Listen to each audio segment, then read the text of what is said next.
Do you think Jesus would have voted for Trump? Maybe not, but Charlie Kirk thinks Jesus would love some of the stuff Trump's done. And speaking of which, you want to know how single-issue voters destroyed America? I'm talking about single-issue anti-abortion voters, the people who will vote for literally anyone so long as they promise to ban abortion. Without them, Gore becomes president in 2000. No Iraq war, no massive tax cuts for the wealthy, serious climate action could have started 25 years ago, no Roberts or Alito on the nation's highest court, no Citizens United, which may have been the real beginning of the end since people can now buy elections in secrecy rather than out in the open like we're used to. No Trump in 2016. No Barrett, Kavanaugh, or Gorsuch on the court. No weakening of the Voting Rights Act. And of course, no overturning of Roe v. Wade, the conservative Christian grand prize where Trump was the tipping point, essentially putting him a notch below Jesus in his supporters' eyes after decades of near misses. He also wouldn't be president right now without these voters, and who knows how this term is going to play out, if it even ends after 4 years. And in addition to the Supreme Court appointments, there have been hundreds of federal judges appointed by him and Bush, who needed these single-issue voters just to hold office. Judges who were blocking climate action, protecting corporate power, and rolling back civil rights. And let's not forget all the Republican politicians at the state level who have to swear allegiance to their pro-life stance in order to get that vote so they can serve their donors at the expense of their constituents. So ultimately, Paul Weyrich and his billionaire backers at the Heritage Foundation created a voting bloc that consistently votes against their own interests, even if they're struggling. They elect people who've cut their health care, outsourced their jobs,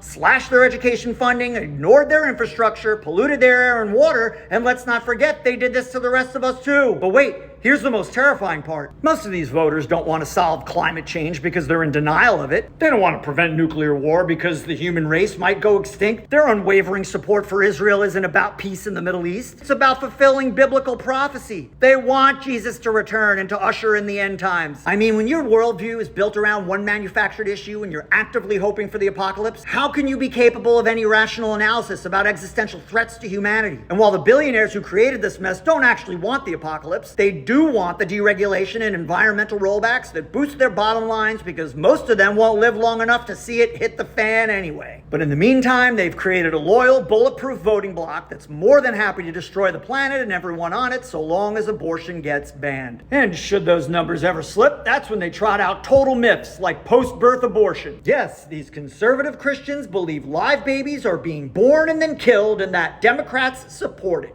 And if you're willing to believe that, how are you going to notice the billionaires getting richer at your expense while the world burns? It's all part of God's plan.